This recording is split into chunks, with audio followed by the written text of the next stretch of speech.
Cool. Hello. Hey, everybody. Nina here, president of the NNBA. Casey Goff, member engagement coordinator. And welcome back. How are you doing today, Casey? I'm doing good. It's still pretty cold here, so that sucks, but otherwise good.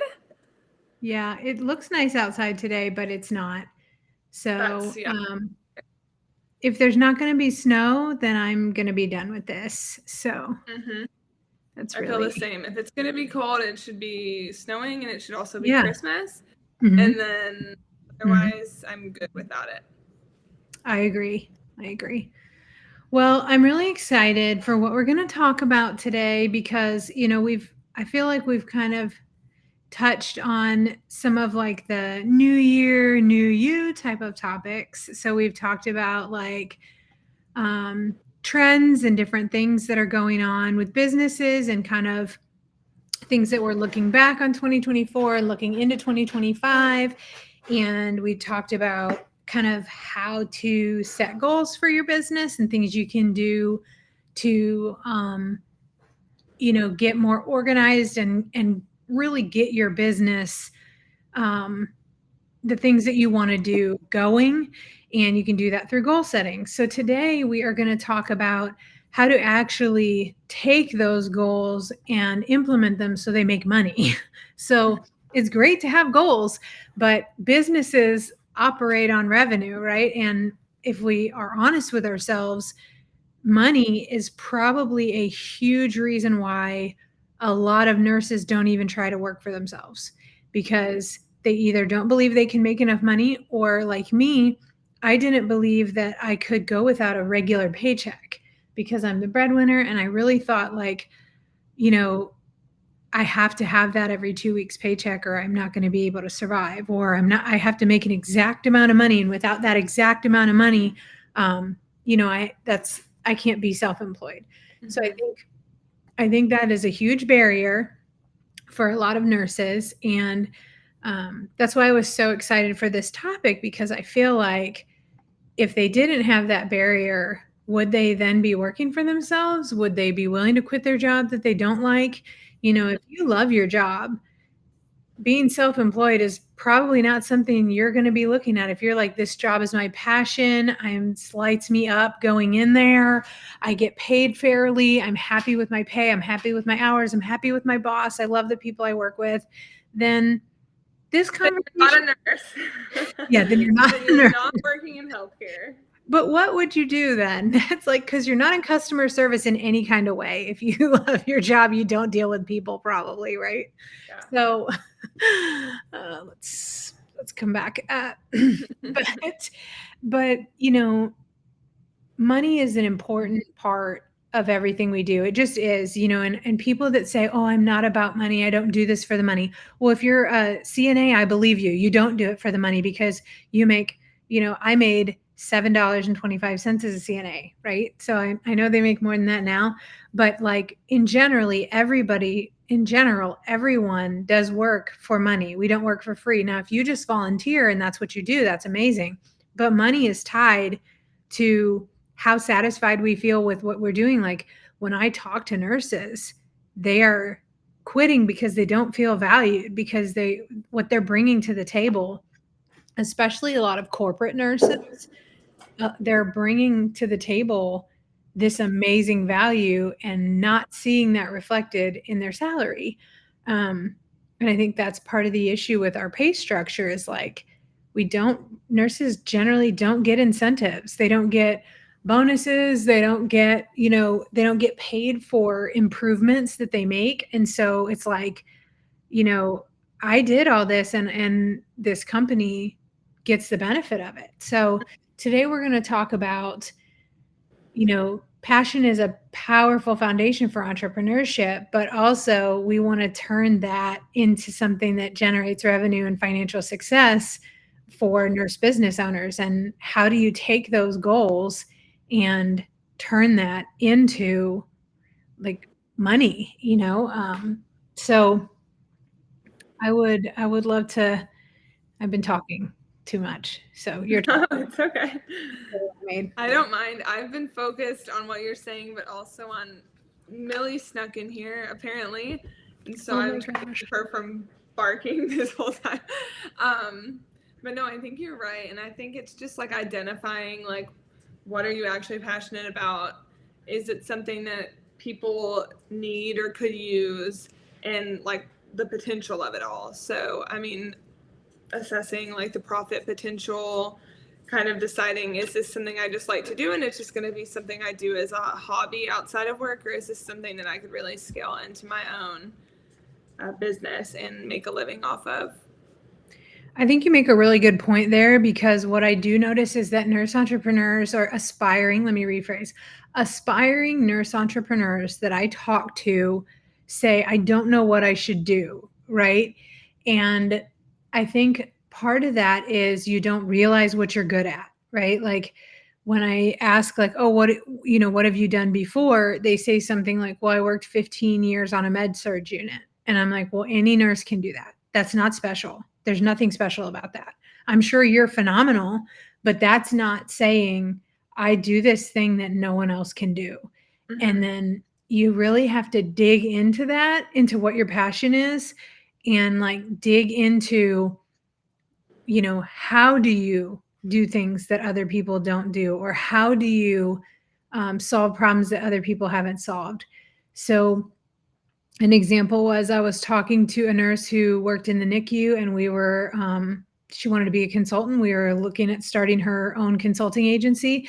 And she said, well, I want to be a consultant for, hospitals, but I have no idea. I have no expertise. I literally just worked in the NICU for 20 years and took care of babies. And I'm like, you didn't do anything that whole time that you feel like, set you apart, made you different. And she's like, well, I guess there was one thing that I did that no one else did. And I said, well, why don't you tell me what you did differently that no one else did? And she said, well, um, one time I almost pushed a med into the wrong line, and it probably would have killed the baby. And so from then on, I had a system that I used. And every time I would round with another nurse, I would come on and I would use my system to straighten out the lines and make sure every line was in order where it was supposed to be, and that every line was labeled and no lines were crossed. And it was because I almost pushed that med into that cross line, and it could have been a fatal med error. And she said, and from then on, we never had another med error on our unit. And I'm like, well, you just described, something that not only saved a life, but that Mm-hmm. fully and easily implementable at every NICU, right? And so, this is your proven process of how you have done things differently, how you've improved outcomes. And so it's like you've got this goal. Your goal is to prevent another baby from dying from a med error. And the way that you can turn that into revenue, the way that that translates to passion and profit in your business, is by implementing a system that only you have, that anyone can do, that you could provide a framework for, education for, and turn into a full product suite for consulting, assessment, and delivery of your product, just by this one thing you did differently. And so, that's kind of what I think of when you're talking about like, how do you know what your passion is and what you can turn that into? And I think sharing a story like that really does, any nurse, like that's your worst fear. Your worst fear is to make a mistake and hurt someone, because you're a Yeah. nurse because you want to help people, not Yep. because you want to hurt them. So I think sharing that story and kind of raising awareness is really powerful too. Like, this almost happened to me. This could have been me. I could have Yeah. ruined my life or changed my life. I'm so sorry. Do you need to take her I am to a gonna, new home? in a minute, I'm probably gonna have to lock her That's out. all right. She Okay. was under the bed. She knew. But so just sharing that story and like telling other people like, this could be you. A normal day at work, like you get up like normal, you get ready like normal, you go to work like normal, and then you make a life-changing mistake. So my Right. job is to help you not make that mistake.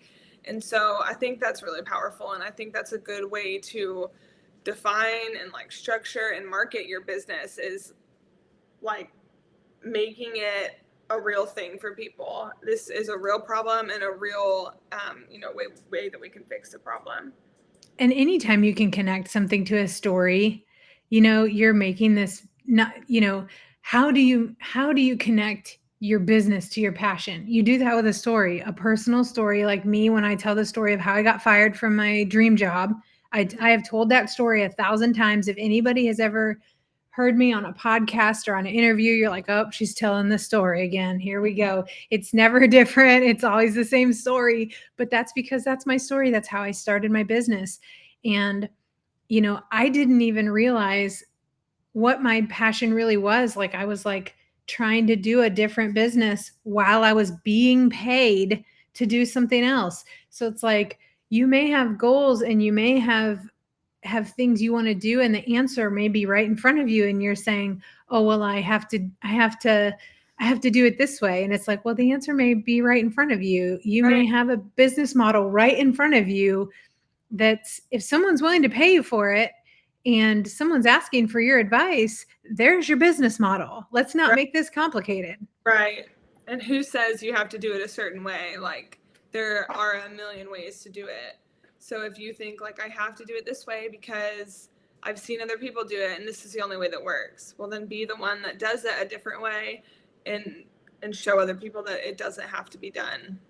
Like, I think that's a big part of nursing business that people don't understand, is that in nursing, you have a process, you have a task list, you have a checklist, you have a policy, you have, all these things that you have to, follow and check the boxes. And, we don't need that in business. Business doesn't work that way. Thanks, Clayton. Stories stick, facts fade. That's right. That's right. Hey, Sharice. So good. Thank you, Fire. We're just talking about how does passion really relate to what you're doing, to your why, and then how does that translate into money, right? Like, so it's really important that we tie those together, but it's also like not always going to make sense. It's not always going to be this cookie cutter answer that, XYZ, like our nursing process is. It's not always we're not going to have a policy and procedure ready in business, especially when you're building your own business and you've never done it before. It's not going to be, A or B. It might be a combination of both. It might be neither. You might have to completely reinvent the wheel, and that's what we're hoping for. That's what we want to see. Like, this is the thing that gets to me, is like, healthcare is broken. It is ruined. Okay. Like, right. it's not salvageable. So it's like, we shouldn't be trying to reform and fix and fit into this box of like what our current healthcare system is and doing it that way. Of course, we want to meet the laws and the scope of practice around what we do in our nursing license, but we're not trying to build the same broken model that we currently have back, right? We're trying to do something totally different. Innovation is the key. Exactly. So building it in a way that really works for nurses and really works for patients and works for our family and our work-life balance. Really creating that business model around, not only around your passion, but around who you are as a person. For me, like, I was in this corporate hospice role, and everybody at these conferences is wearing suits, and I freaking hate wearing suits. I feel like an idiot. I feel like a fool wearing a suit, and that's just what you do, right? That's what everybody does. And so it's like, I couldn't imagine myself as this consultant without wearing a suit, right? And then when I started doing the work and I started building this business and realizing, like, okay, this isn't going to work this way. I have 4 children. I can't have a business where I travel 4 weeks out of the month, and I can't have a business where I am working 24/7. I have to put some boundaries on this for this to work for me. And so now I'm over here in my leggings, right? I'm much less a suit. If I'm wearing pants, it's a good day. Okay. Yeah. Like, so, so I think building it around your needs and kind of tying it all together as a holistic, like, solution, not only for the people you serve, but for you as well. Yeah, I agree with that. And I think it goes, you know, everyone is so different. Like you having 4 kids and a puppy and moving and stuff like that, it just doesn't make sense to work a job that you have to like clock in and clock out. And that was a big issue I was having, is like these 16-hour work shifts back to back. I have family in multiple different states. I really like to participate in like social events. I really like to wear leggings, like Sheree said, sweatpants. Yeah. If you scroll down right now, I'm wearing sweatpants. Good thing we So, can't scroll. yeah, whatever, it's go down. But so I just think it's important to, I say this every time I talk about any kind of entrepreneurship, like my why. I don't have kids, I'm not married, I don't need to be like tied down, but I still don't like being on call 24/7. I don't like knowing that I'm going to be at work more than I'm at home. I don't think that's what my life is for. So I think just having the flexibility and freedom is huge. And so I think when we talk about taking those things that we need for ourselves and taking those things that we're passionate about and that we do well and that we know better than anybody else, and we create our business around those things, that kind of ties up our why in a nice little bow. That's our passion, right? That puts a nice little bow on our why. Why are you doing what you're doing? So if we can translate that into how we serve, into the services and products that we offer, we're building a business that meets our needs and other people's needs and really serves healthcare and our demographic well. So, like for me, I can offer tools and education and videos and courses, and I can offer, essentially a retainer package as a consultant, where if you have a surveyor walk in, you can call me and I'll be there to support you. Or, you need CEs, I'll train your staff and give you CE credit. So I have these packages built based on the things that I like, the things that I know fit in my schedule. I know I can schedule a CE. It's not going to call me in the middle of the night, and ask me to do a CE education and tell me I have to come in to work. And,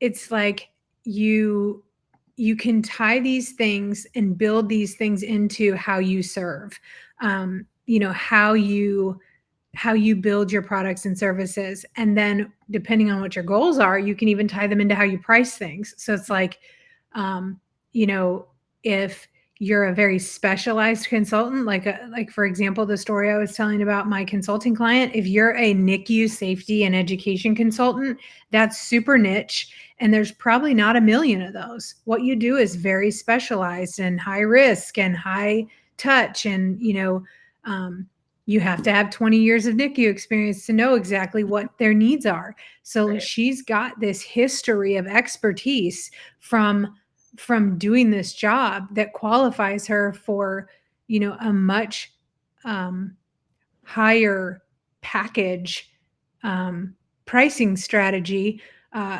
than maybe someone who just says, I serve hospitals. I help hospitals. Well, that's wonderful. And you may just help hospitals, and there's nothing wrong with that. But the more you can specialize based on your passion, the higher you can price your packages. And, if your goal is to make sure no baby ever dies from another med error, you're tying that directly to your passion as well. So you've got your pricing and your passion and who you serve and how you serve them already there in this beautiful, personalized business model. So I was just kind of thinking about, how we can support nurses to do that. And I was kind of thinking about, um, tying those goals to accountability, to building businesses that help healthcare, and what are the challenges that they're kind of gonna need to expect for, we've got these things we want to do, and there's always going to be barriers. No matter what you're doing, there's always going to be barriers in business. So how can we help support achieving that goal and overcoming those barriers, how can we kind of help nurses do that? Or what are some of the challenges, I guess, that they should expect when they're trying to take a goal and translate that into a business that is thriving and achieve those goals? Well, I think, like you had mentioned, like the financial part of it, like that kind of goes hand in hand with doubting yourself or feeling like it's not practical. So I think it's important to like be ways to overcome that challenge would be to be very like organized about it. Like I need to make this much. I'm Mm-hmm. going to charge this much. I need this many clients to make this much. That gives you a little bit of like safety where you can say this is just how much I need to do and that's my goal for the month. I just think you're going to have the challenges that you have with any tough decision you make in your life, the self-doubt, the feel imposter syndrome, just feeling like I can't do this or it's too specialized. It's not too specialized. It's never too specialized. If Right. there's The more specialized, the better right now. right. There is no too, you're absolutely right. There is no too specialized at this point. Because if you have that specialization, it's because it happened to you. Yeah. So it's going to happen to other people. So I just think being maybe leaning on like a mentor or having someone like an accountability partner. So when you feel like, I don't know, I just really don't think this is going to work, you have somebody that can say, okay, let's not forget about your why. You told me that you want to do this because you don't want NICU babies to die, and you saw NICU babies die, and you don't want it to happen anymore. And kind of hold you accountable and mentor you, and just having a support network would be really a good solution. But you can always expect the same challenges, the same self doubt you have in any when you go to the gym versus when you start your own business. You just have to learn to kind of kick that voice out of your head and lean on others. Remember your why. I think that's really good advice. And I think the only thing I would add to that is when you are, I loved that you brought up knowing your numbers, because I think that's something like, I don't know. I don't know if that's a nurse thing. Maybe it's a women thing. I don't know. I don't know why, but it seems like we avoid the facts. Maybe we're too scared to face what it could say. But generally speaking, when we get to know what the reality of it is, it's more empowering than anything else. So when you talked about sitting down and knowing your numbers, if you are serious about starting a business and quitting a full-time job, that is the first step.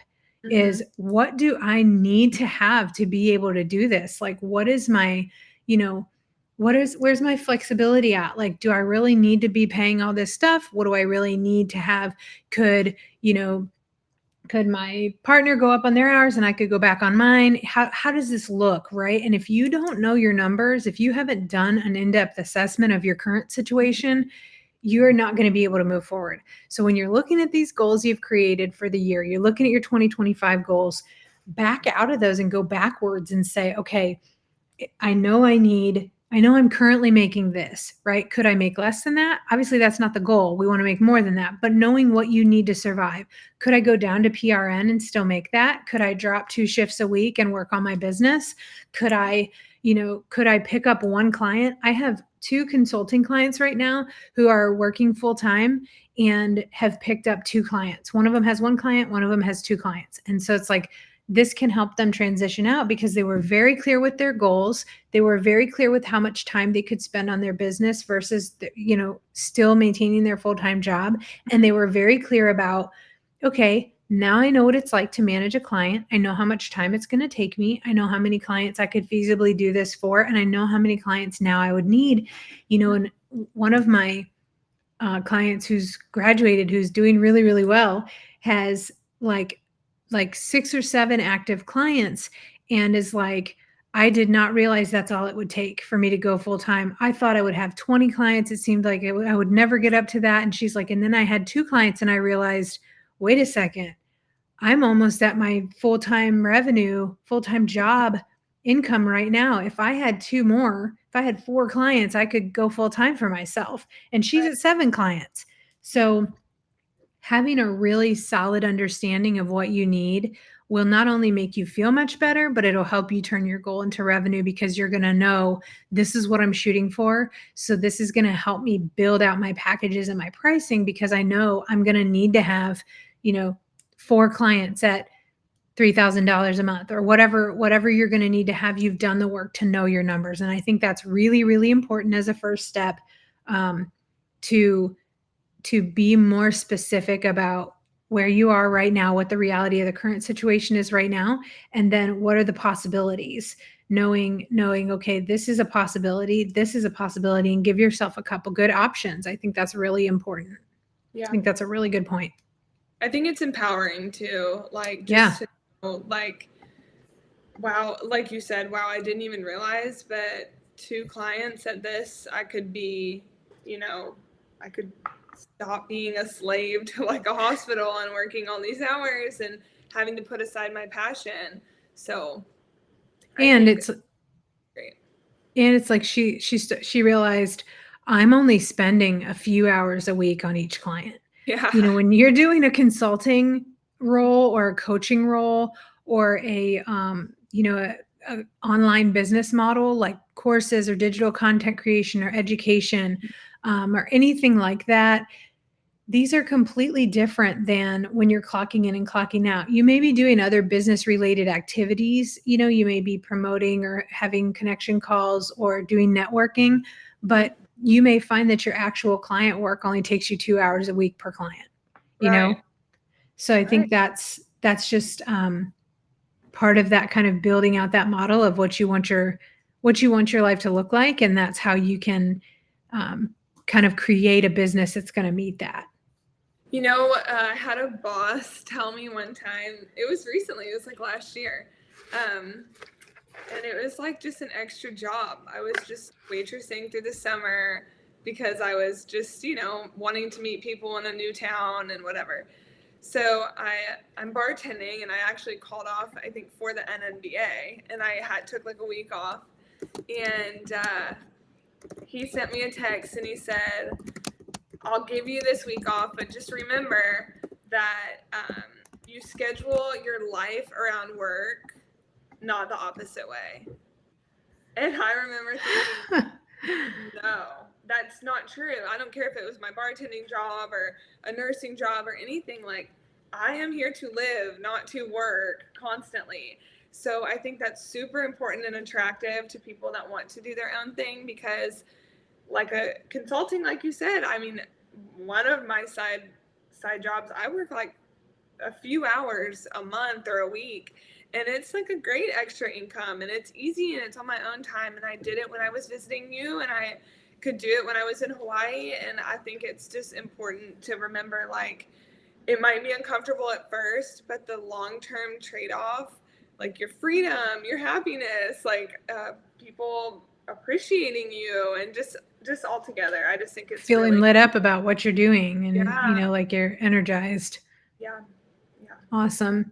Well, I think that we've hit all of our points, but I also wanted to ask, like, what would you say for someone who's like, okay, I know my why, I know my passion, what are some ways that we can support them through the NNBA, and what are some other tips that you might have for them to be exploring when maybe they feel like they're kind of stuck in that phase?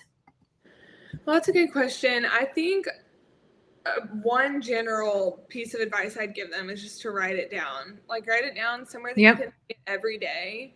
Yes. Because if you just think it, you have, I don't know the exact number, but they say you have like hundreds and thousands of thoughts a day. So that thought just goes with everything else. So it's important to write that down so you can see it and use the SMART goals. So the specific, measurable, what is it, actionable, realistic, and time Sure, whatever yeah, you want it to be. yes, but to go hand in hand with that, like, we do offer for our members that momentum guide that has 40 something pages of different ways that you can write down your goal and make it clear, and kind of decide like where you want to go. So I think that's really important, just like writing everything down, having a set plan.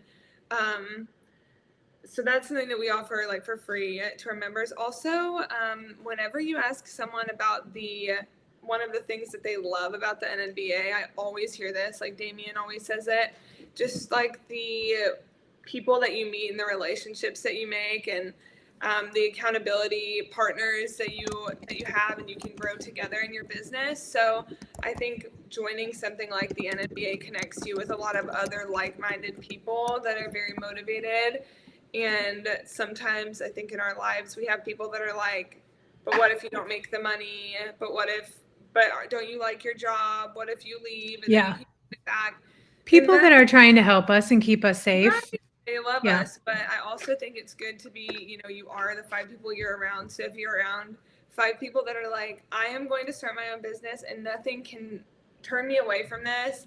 This is my passion. This is it. I've made $10,000 this week because, I think that's really important. So just I do too. Writing down your goals and then just like surrounding yourself with people that have the same goals as you and are, encouraging you. Agreed. Both of which NNBA offers, for the record. Yes, we do. I also think, using tools, even if they're paper tools, I'm not saying like paid tools. I also think a way to kind of get traction, like you said, in the momentum guide is great for this. That's a tool. The momentum guide is a tool. But you could also just use Asana or Trello or a habit tracker or, a poster board on your wall that says like, I'm going to break these down into more actionable steps. I think, it's hard to take a big goal and tie it to revenue, or maybe your goal is revenue. Your goal is to make 50K and then you're going to quit your job, right? Well, it's really hard to take a goal and turn that directly into revenue, right? You have to have action steps that you're going to take. Like, how are you going to do that? That's the how, right? Mm-hmm. And something I think that has been really interesting part of my journey is I've never had the how.